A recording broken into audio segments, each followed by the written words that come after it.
नमस्कार प्रिय विद्यार्थियों, स्वागत है आपका वीकेएस फिजिक्स एकेडमी।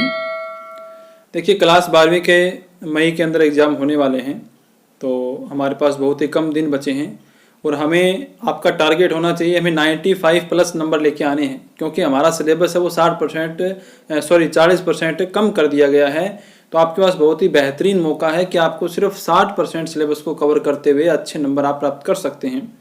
तो उसी बात को ध्यान में रखते हुए कुछ आपकी हेल्प हो जाए, आपके अच्छे नंबर बने, इसी उद्देश्य से मैंने सोचा है कि हमारे एग्ज़ाम के अंदर आपके जो पैटर्न बनेगा, जिसमें 20% होंगे अति लघुत्तरात्मक वाले, यानी जो एक एक नंबर वाले क्वेश्चन होंगे, जिनमें अवैध वाले क्वेश्चन आएंगे, कुछ आपके जैसे अधिक स्थान की पूर्ति करने वाले आएंगे, या वन लाइनर जो क्वेश्चन होंगे जिसमें आपको सिर्फ एक शब्द, दो शब्द या 5-4 शब्दों में आंसर देना है, जो एक एक नंबर के होंगे। वो क्वेश्चन हमारे डिपेंड करते हैं कि उन्हीं क्वेश्चनों के अंदर हमें दिक्कत आती है, क्योंकि वो क्वेश्चन कहीं से भी बना सकते हैं, बिल्कुल कॉन्सेप्टल प्रश्न होते हैं। तो हमारी राजस्थान बोर्ड की जो बुक्स हैं, उसके जो पीछे चैप्टर के लास्ट में जितने भी क्वेश्चन दिए हुए हैं, उसमें बहुत चयनात्मक प्रश्न आते हैं जो अभ्यास के लिए दिए गए हैं। लगभग 14-15 प्रश्न हर चैप्टर के अंदर हैं, अवैध वाले मोस्ट इंपॉर्टेंट आपके क्वेश्चन है वहाँ से। और उसके बाद में अति लघुत्तरात्मक प्रश्न दिए गए हैं, कम से कम 20-25% हर चैप्टर के अंदर हैं। तो मेरा टारगेट है कि हम आपको प्रत्येक चैप्टर में लगभग 2-2 वीडियो के माध्यम से इन सारे क्वेश्चन को कवर कर दूं, और साथ साथ में आपका पूरा चैप्टर वो रिवाइज भी हो जाएगा। आपको ये पता भी लग जाएगा कि आपके चैप्टर में कहाँ पर कमी है, आपको कहाँ पर ज़्यादा ध्यान देने की जरूरत है, कौन सा टॉपिक आपका कमज़ोर है। ये साथ साथ में जो भी न्यूमेरिकल है, इनको मैं हल भी करता जाऊंगा और आपको फॉर्मूले वगैरह सब चीज़ें बताता जाऊंगा। तो वीडियो को लाइक करें और अधिक से अधिक विद्यार्थियों तक इसे शेयर जरूर करें, ताकि सभी विद्यार्थियों के पास वीडियो पहुंच जाए, सभी विद्यार्थियों को इसका लाभ मिले और अपनी पढ़ाई को, अपनी तैयारी को सुचारू रूप से वो जारी रख सकें। आपको बहुत ज़्यादा फायदा होने वाला है अगर आप इसमें इंटरेस्ट लेते हैं, ज़्यादा विद्यार्थियों तक इसे शेयर करते हैं, ज़्यादा विद्यार्थी इस वीडियो को देखते हैं। तो मैं कोशिश करूंगा कि मैं आपको हर एक चैप्टर के जो इंपॉर्टेंट न्यूमेरिकल हैं, जो बोर्ड के पैटर्न पे होते हैं, जो हर बार आने की जिनकी संभावनाएं हैं, और हमारे 3-4 साल, लगभग 5 साल पहले के जो क्वेश्चन आए हैं हर एक चैप्टर के, उन क्वेश्चंस को भी मैं यहाँ पे आपके सामने रखूं और उनको अच्छी तैयारी आपके करवाऊं। तो चलिए शुरू करते हैं। सबसे पहला चैप्टर है हमारा जो विद्युत आवेश वाला चैप्टर है। उस चैप्टर में कोई भी कटौती नहीं की है, कोई भी टॉपिक हटाया हुआ नहीं है। तो इसमें आपको बिल्कुल क्लियर कट बात यही है कि आपको पूरे चैप्टर को इसमें कंप्लीट करना है। तो यहाँ पर इसका जो फर्स्ट पार्ट है, आज की जो वीडियो है, इसमें मैं आपको अवैध वाले सारे क्वेश्चन कंप्लीट करवाऊंगा। इस चैप्टर में 15 क्वेश्चन है, और इसका सेकंड पार्ट जो आएगा इसी चैप्टर का, उसमें जो अति लघुत्तरात्मक 20% है, उनकी वीडियो में आपको सॉल्यूशन बताऊंगा। इसके बाद हम ऐसे करते करते कंप्लीट अपने 17 चैप्टर को कंप्लीट कर लेंगे। तो आप हमसे जुड़े रहिए, चैनल को सब्सक्राइब कर लीजिए और बेल आइकन जरूर प्रेस कर लें, ताकि आपको नोटिफिकेशन प्राप्त हो जाए। तो हमारा पहला क्वेश्चन देखिए, उसमें क्या कहा गया, दो एक समान तथा बराबर आवेशों को 3 मीटर की दूरी पर। देखिए, सबसे पहले आपको ध्यान रखना है कि हमें हमेशा फिजिक्स में एमकेएस का सिस्टम का यूज करना है, यांत्रिकी मैकेनिक्स के अंदर, और कहीं कहीं हमें एसआई का भी यूज करना होता है। देखिए, एसआई सिस्टम जो है वो एमके सिस्टम का नया रूप है, इसमें कुछ अलग नहीं है, बस 4 क्वांटिटी अलग तरीके से इसमें जोड़ दी गई हैं। तो आप इतना याद रखें, एमकेएस का यूज करना है। मतलब मेरे कहने का ये है कि जहां पर आपको सेंटीमीटर में दिखाई दे दूरी, या मिलीमीटर में ऐसे दिखाई दे, तो उसको मीटर में चेंज करना होगा। अगर आपको डाइन में दिखाई दे बल कमान, तो न्यूटन में चेंज करना होगा। इसी तरीके से जो भी क्वांटिटी हैं उनको आपको एसआई या एमकेएस में ही आपको चेंज करके ही आपको क्वेश्चन में रखना है। उसके अदरवाइज आप रखेंगे तो आपका जो गलत माना जाएगा। ठीक है, तो यहाँ पर उनके मध्य 1.6 न्यूटन का प्रतिकर्षण बल कार्य करता है। तो प्रत्येक आवेश का मान बताना है, आपको ये बताना है कि आवेश का मान क्या होगा। तो यहाँ पर आप देख सकते हैं दूरी मीटर में दी गई है, बल का मान न्यूटन में है, तो आपको कुछ चेंज करने की जरूरत नहीं है। यहाँ पर दूरी भी दे रखी है, 2 आवेशों के मध्य बल आपको बताया गया है। तो सीधी सी बात है, आपको यहाँ पे कूलाम बल का उपयोग करना पड़ेगा, और वो फॉर्मूला होता है कि F बराबर K Q1 Q2 upon R², ये होता है। यहाँ पर आवेश का मान बराबर दिया गया है, तो Q1 Q2 लिखने की जरूरत नहीं है। आप सिर्फ क्या लिख सकते हैं, F बराबर K Q इंटू Q लिखेंगे तो Q² बन जाएगा, अपॉन आ जाएगा R। तो यहाँ से पक्षांतरण करें, Q² का मान अलग करें और फिर Q का मान आपको निकालना है। F का मान आपके पास दे रखा है, R का मान 3 मीटर दे रखा है, K का मान आप जानते ही हैं 9 × 10⁹ न्यूटन मीटर स्क्वायर पर कूलाम स्क्वायर होता है। इसको सोल्व करेंगे तो आपके पास आंसर आएगा 40 माइक्रो कुलाम का, और जानते हैं माइक्रो के अंदर 10⁻6 कुलाम होते हैं, उसको ऑप्शन के अकॉर्डिंग माइनस यानी कि माइक्रो कुलाम में हम कर देंगे। दूसरा क्वेश्चन जो है उसके अंदर आपको क्या दिया गया, दो आवेशों के मध्य बल है F, यदि उनके मध्य की दूरी को 3 गुना कर दिया जाए तो आवेशों के मध्य बल कितना होगा। देखिए कॉन्सेप्टुअल क्वेश्चन है, इसी टाइप के प्रश्न आपको बोर्ड एग्जाम में पूछे जाते हैं। देखिए पहले दो आवेशों के मध्य जो बल दिया गया है वो आपका कितना है, उस बल का मान आपको दे रखा है F दे रखा है, और उनके आवेशों के मध्य दूरी को कितना कर दिया जाएगा, 3 गुना कर दिया जाएगा। तो कूलाम नियम इसमें यूज करना है आपको। देखें F बराबर क्या होगा, K Q square upon R square, ये होता है, क्योंकि यहाँ पे Q1 Q2 है। अगर आप यहाँ पे Q स्क्वायर लिखेंगे तो भी कोई प्रॉब्लम नहीं आने वाली, क्योंकि आपको जितना बल पहले था उसके साथ कितना कम या ज़्यादा होगा वो रेशियो बताना है। तो भले ही Q1 Q2 लिखें या Q इंटू Q लिखें, एक ही बात होगी यहाँ पे। अब ये जो R है इसको 3 गुना कर दिया जाएगा। तो देखें जैसे ही 3 गुना करोगे, यानी R की जगह क्या रखना है, 3R, तो इसका होल स्क्वायर बनेगा, और होल स्क्वायर बनते ही नीचे बनेगा 9R स्क्वायर। तो ऊपर वाला तो सेम रहा, नीचे 9R स्क्वायर बना, तो ये इतना फॉर्मूला तो देखो F ही है, लेकिन बटे में 9 और आ जाएगा। इसका मतलब ये कितना हो जाएगा, F बटा 9 हो जाएगा, पहले से 9 गुना कम हो जाता है। क्वेश्चन नंबर 3 की अगर हम बात करें तो क्वेश्चन नंबर 3 में आपको दिया गया कि किसी वस्तु को 5 गुना 10⁻−19 कूलाम से धनावेशित करने के लिए उसमें से निकाले गए इलेक्ट्रॉनों की संख्या क्या होगी। ये भी बहुत बढ़िया क्वेश्चन है। देखो इसमें आवेश का जो क्वांटीकरण सिद्धांत है उसका प्रयोग होगा।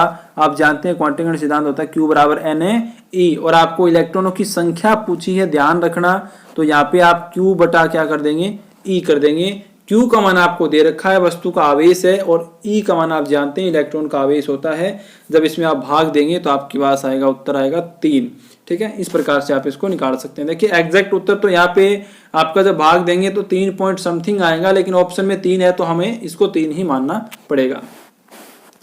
यहाँ पे देखिए 4 नंबर क्वेश्चन, इस टाइप के क्वेश्चन आपके एग्जाम्पल में बहुत दे रखे हैं, और ये भी काफी इंपॉर्टेंट एग्जाम्पल आपके क्वेश्चन होते हैं, काफी इंपॉर्टेंट है। 2 बिंदु आवेश है, एक है नो इलेक्ट्रॉन का और एक है प्लस E का। इस तरीके से 2 बिंदु आवेश दे दिए, और वो 16 सेंटीमीटर की दूरी पर एक दूसरे से क्या है, रखे हुए हैं। देखो सेंटीमीटर आ गया तो सबसे पहला काम क्या है, मीटर में चेंज करने वाला। लेकिन रुकिए, ध्यान दीजिए ऑप्शंस पर, ऑप्शन में सेंटीमीटर में दे रखा है, तो यहाँ पे आपको मीटर में चेंज करने की जरूरत नहीं है दोस्तों। यहाँ पे आपको सिर्फ सेंटीमीटर में ही रखना है, क्योंकि ऑप्शन ही सेंटीमीटर के अंदर है। तो यहाँ पर आपको ये बताना है कि अगर इनके मध्य एक आवेश Q हम रखना चाहें तो वो आवेश हम कहाँ रखें कि आपका जो साम्यावस्था में रहे सारा सिस्टम, ऐसा का ऐसा रहे। तो आप इसके लिए क्या करेंगे, मैं डायग्राम थोड़ा सा ध्यान से दोबारा बना देता हूँ। जैसे मान लो यहाँ पर 9E का आवेश है और यहाँ पर E आवेश यहाँ पर है, और उनके मध्य की दूरी है 16 सेंटीमीटर। मैं मान लेता हूँ कि मैंने Q आवेश यहाँ रखा, जो इस 9E आवेश से x दूरी पर है, तो ये टोटल 16 है, तो आगे वाली दूरी कितनी हो जाएगी, 16 माइनस x हो जाएगी।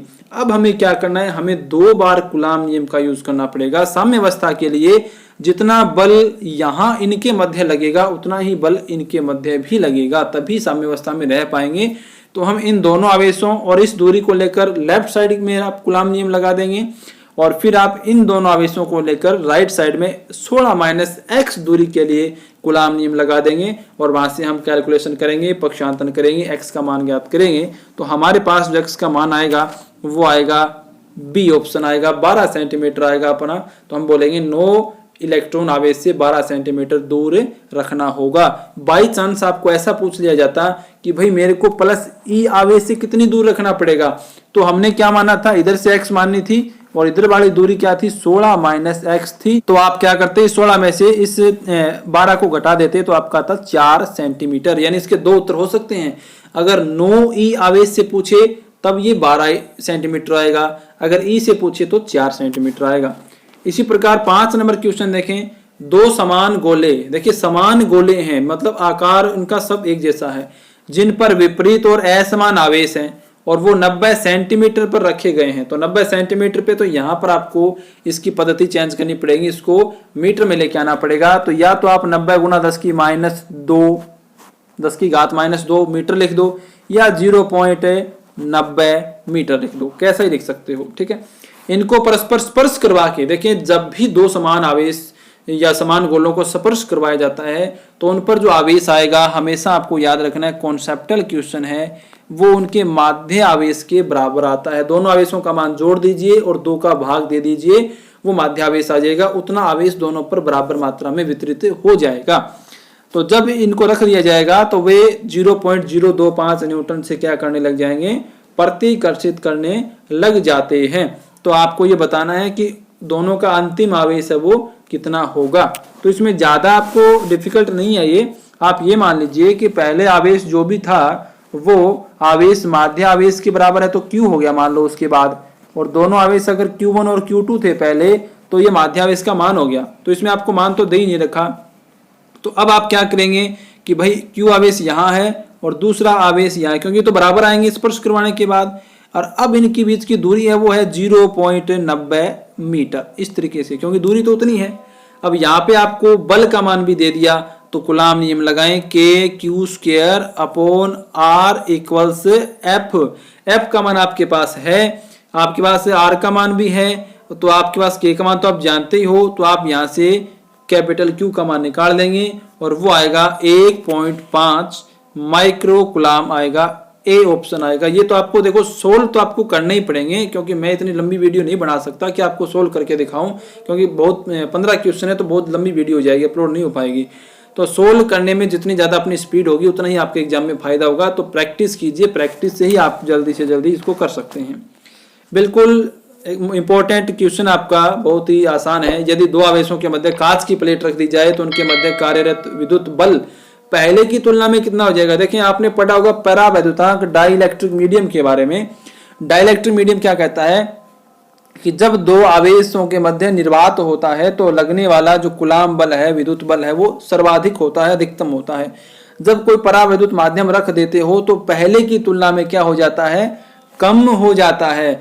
और अगर आपको धातु रख देते हो, धातु, तो धातु के लिए हमेशा कितना हो जाएगा, 0 हो जाएगा। ये 0 क्यों हो जाएगा, क्योंकि आप जानते हैं कि जो माध्यम में बल होता है वो निर्वात बटे परावैद्युतांक के अनुपात के बराबर होता है। और आपके बुक में सारणी दे रखी है, उसमें आप याद करना पड़ेगा कि जो धातु होती हैं उसके लिए परावैद्युतांक का मान कितना होता है, हमेशा अनंत होता है। निर्वात के लिए कितना होता है, 1 होता है। तो यहाँ पे जब अनंत यहाँ पे वैल्यू रखेंगे धातु के लिए तो आपका बल कितना आएगा, 0 आएगा। तो ये आपको 3 चीजें याद रखनी है कि जब बात आए आपकी धातु की, धातु रखने पे तो 0 हो जाएगा, लेकिन यदि कोई अन्य परावैद्युतांक रखते हैं तो पहले की तुलना में कम हो जाता है और निर्वात में अधिक होता है। इस प्रकार से क्वेश्चन नंबर 7 है, आपको इसमें द्विध्रुव गुण पे दिया गया है। HCl अणु का द्विध्रुव गुण है वो इतना दे रखा है, कूलाम × मीटर इसका मात्रक होता है द्विध्रुव गुण का। तो आयनों के मध्य दूरी ज्ञात करनी है। देखिए द्विध्रुव गुण का फॉर्मूला होता है P = 2a_q। 2a_q, ये 2a जो है वो आवेशों के मध्य की दूरी होती है। तो यहाँ पे कुछ बुक्स में Q × D भी लिखा जाता है, तो D जो है वो 2a के बराबर ही होती है। 2a हम इसलिए लिखते हैं कि जब हमें इसका हाफ पार्ट करना पड़ता है तो हमें हमारा जो सॉल्यूशन है वो डिफिकल्ट नहीं होता। a और a हम बांट लेते हैं, लेकिन अगर हम D लिखेंगे तो d/2 करेंगे तो हमारी कैलकुलेशन थोड़ी डिफिकल्ट हो जाएगी। तो यहाँ पे आपको देखें P का मान डायरेक्ट दे रखा है, Q का मान आप जानते हैं इलेक्ट्रॉन के आवेश के बराबर रखना है। तो आपको सिंपली क्या करना है, 2a का मान ज्ञात करना है। तो जितना मान है आपका P का 3.4 × 10⁻³ बटे में आपको 1.6 × 10⁻19 से क्या देना है, भाग देना है। तो भाग जब देंगे, सोल्व करेंगे तो ऑप्शन ए आपका आ जाएगा 2.12 × 10⁻11 मीटर। इसके बाद वेरी मोस्ट इंपॉर्टेंट क्वेश्चन है, मोस्ट इंपॉर्टेंट, एक इलेक्ट्रॉन और प्रोटॉन समरूप विद्युत क्षेत्र में स्थित है, उनके त्वरणों का अनुपात क्या होगा। देखिए त्वरण क्या होता है, अब त्वरण 11th क्लास वाला यहाँ नहीं लिख के आएंगे कि वेग बटा समय त्वरण होता है, नहीं, ऐसा यहाँ पे नहीं करना। यहाँ पे न्यूटन रूल लगाना है। त्वरण बराबर क्या होता है, ma। अब m तो देखो ये अगर इलेक्ट्रॉन प्रोटॉन तो द्रव्यमान तो है ही।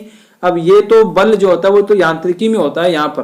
तो यहाँ पर आप जानते हैं कि विद्युत क्षेत्र में विद्युत बल F बराबर क्या होता है, QE होता है। तो यहाँ से आपको बल का मान जो है वो ma जब रखेंगे तो ये त्वरण आ जाएगा, यानी QE बटे में आप क्या कर देंगे, m का भाग दे देंगे। तो यहाँ पे जिसका द्रव्यमान ज्यादा होगा उसके अकॉर्डिंग ही त्वरणों का अनुपात आएगा। तो यहाँ पर क्या होगा, जब हम बात करेंगे प्रोटॉन के लिए तो प्रोटॉन का त्वरण हो जाएगा AP = EE अपॉन में MP हो जाएगा, उसका अनुपात आ जाएगा, द्रव्यमान आ जाएगा। और इलेक्ट्रॉन के लिए आ जाएगा ई अपॉन एम ई, और जब इन दोनों का हम अनुपात करेंगे तो हमारे पास आएगा एम पी बटा एम ई, ये अनुपात हमारे सामने आता है। क्वेश्चन नंबर 9 देखें। क्वेश्चन नंबर 9 में क्या दिया गया है कि किसी वर्ग के चारों कोणों पर समान परिमाण के सजातीय आवेश हैं। यदि किसी एक आवेश के कारण वर्ग के केंद्र पर विद्युत क्षेत्र की तीव्रता E हो तो वर्ग के केंद्र पर परिणामी विद्युत क्षेत्र की तीव्रता ज्ञात करें। ध्यान से सुनना, मैं थोड़ा सा स्पीड बोल रहा हूं क्योंकि वीडियो बहुत ही लेंथी हो रही है। हमारे पास ये एक वर्ग है और वर्ग के हर एक कोने पे बराबर आवेश रखा है, परिमाण भी बराबर है और सजातीय आवेश हैं। तो आपको पता है सेंटर पे आपको जब मान बताना है तो सेंटर जो है वो प्रत्येक कोने से बराबर दूरी पर है, तो बराबर दूरी पे आवेश का मान तो विद्युत क्षेत्र का मान तो बराबर ही होगा, और ये क्या करेंगे एक दूसरे को कैंसिल आउट कर देंगे। इस वजह से आपको यहाँ पर परिणामी विद्युत क्षेत्र की तीव्रता जो है वो शून्य प्राप्त होती है। क्वेश्चन नंबर 10, एक विद्युत द्विध्रुव को समरूप क्षेत्र में रखने पर उस पर क्या लगेगा, बल लगेगा या बल आघूर्ण कितना लगेगा बताओ। देखो आपने ऐसे चैप्टर लास्ट में है आपका टॉपिक ये द्विध्रुव, आपने पढ़ा था कि इस पे बल तो लगता है जीरो, कोई बल नहीं लगता। बल जीरो लगने का मतलब होता है कि रेखीय गति नहीं करेगा, ये इधर नहीं जाएगा या इधर नहीं जाएगा, लेकिन ये ऐसे घूमने का प्रयास करता है, उसी को हम बल आघूर्ण कहते हैं। तो ये इसका फॉर्मूला भी हमने ज्ञात किया था, बल आघूर्ण का पीई साइन थीटा होता है। तो यहाँ पे आपका आंसर होगा कि केवल बल आघूर्ण ही लगेगा, बल यहाँ पर नहीं लगेगा। अब क्वेश्चन नंबर 11 जो है उसके अंदर आप देख सकते हैं, एक विद्युत क्षेत्र में द्विध्रुव पर बल आघूर्ण का मान अधिकतम होने के लिए द्विध्रुव आघूर्ण और विद्युत क्षेत्र में कितना कोण होना चाहिए। अब आपको पता है, अभी फॉर्मूला बताया था, टो बराबर पीई साइन थीटा होता है बल आघूर्ण का फॉर्मूला, और यहाँ पे थीटा जो है वो साइन के अकॉर्डिंग वैल्यू देगा। तो जब साइन 90 का होता है तो ही अधिकतम हो सकता है, उसके अलावा तो जीरो होगा। तो यहाँ पे थीटा का मान कितना होगा, 90 डिग्री पर बल जो है वो क्या होगा, अधिकतम होगा बल आघूर्ण का मान। मोस्ट इंपोर्टेंट क्वेश्चन है 12 नंबर, एक इलेक्ट्रॉन और प्रोटॉन एक एंगस्ट्रॉम की दूरी पर है तो निकाय का द्विध्रुवागुण क्या होगा। डायरेक्ट आंसर होगा सी, यानी किससे कैसे होगा देखें, इलेक्ट्रॉन और प्रोटॉन जो हैं उनके मध्य की दूरी आपको दे रखी है, तो वही द्विध्रुवागुण का फॉर्मूला P बराबर 2a इंटू क्यू।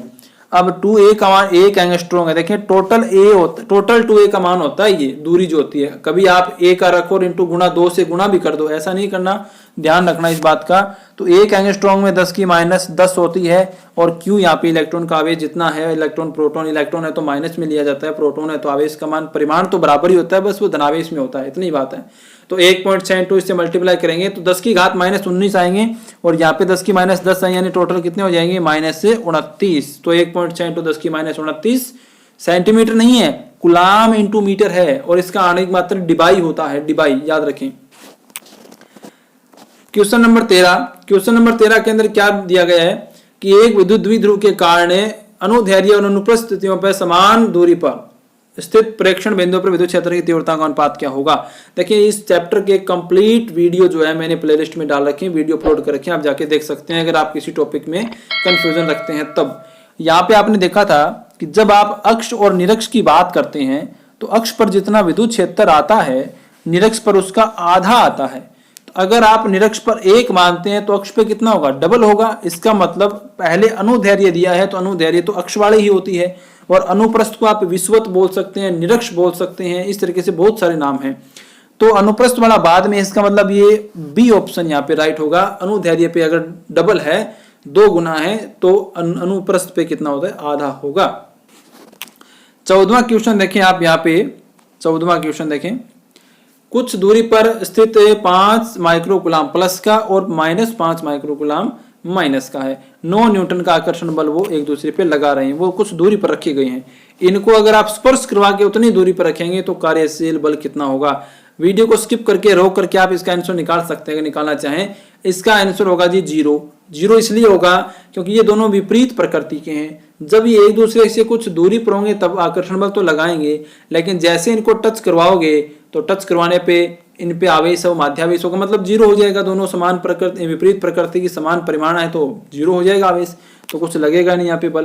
ठीक है, इसी प्रकार से 15वां क्वेश्चन है वो थोड़ा सा लेंथी है, उसका सोल्यूशन भी लेंथी है।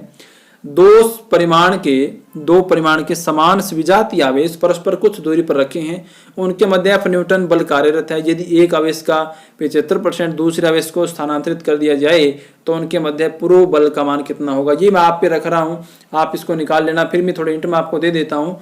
देखिए कुछ आपकी बुक्स के अंदर तो आंसर आपको ये मिलेगा और कुछ बुक्स में मिलेगा ये, दोनों ही सही है। कुछ बुक्स में यहाँ पे विजातीय की जगह सजातीय दिया हुआ है। विजातीय में विपरीत आवेश होते हैं, सजातीय में समान होते हैं। अगर समान आवेश हैं तब तो उस कंडीशन में आपका जो मान आएगा वो आएगा आपका 7F/16 और विजातीय है तब आएगा F/16। क्योंकि इसमें क्या होगा कि मान लीजिए एक आवेश Q है और दूसरा -Q है, यहाँ पर इस तरीके से रखे हुए हैं, ठीक है। अगर एक आवेश का 75% दूसरे को आप दे दोगे तो मैं यहाँ पे चलो सजातीय मान के निकाल लेता हूँ ताकि थोड़ा सा आसान रहता है। अगर ये Q है, इसका 75% मैं दूसरे को दूंगा तो इसका मतलब ये कितना हो गया, इसका 3/4 हो गया। ये 3/4 आवेश जो है वो पहले वाले में से तो कम हो जाएगा और दूसरे वाले में ये इतना इंक्रीज हो जाएगा। मतलब ये मैं Q में जोड़ूंगा इतना तो मेरा आएगा ये 7Q/4।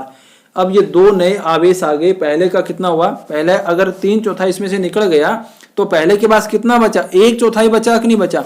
अब 1/4 आवेश इसका है और जो आपका 7/4 Q आवेश दूसरे का है। इन दोनों में आप एक कूलाम नियम लगा दो, बराबर K(Q1Q2)/r² वाला, और वहां से आप क्या कर लो फॉर्मूला, बाकी चीजें वही रहेंगी, दूरी वही है और आपका आवेश का मान वो वही है, Q/Q रहेगा। लेकिन जब ऐसे इनको गुणा करोगे तो आप देख सकते हो ऊपर 7 रहेगा, नीचे 4×4 16 हो जाएगा, यानी 7F/16 यहाँ पे उत्तर आएगा। लेकिन अगर आप विजातीय लेते हैं तो जैसे ही मैं जोड़ूंगा तो यहाँ पर 3/4 जब इसमें जोड़ूंगा तो मेरा -Q/4 आएगा और जब मैं इसको गुणा करूंगा तो F/16 उत्तर आएगा विजातीय पर, और सजातीय पर कितना आएगा 7F/16। तो ये हमारे कुछ क्वेश्चन थे जो बहुत ही इंपॉर्टेंट है। इसके दूसरे पार्ट के अंदर हम आगे के अति लघुत्रात्मक प्रश्न जो हैं उनकी वीडियो अपलोड करेंगे। तो वीडियो अच्छी लगी तो लाइक करें, कमेंट जरूर करें और लाइक जरूर कर दीजिए, और सभी विद्यार्थियों को इसे शेयर जरूर करें। धन्यवाद।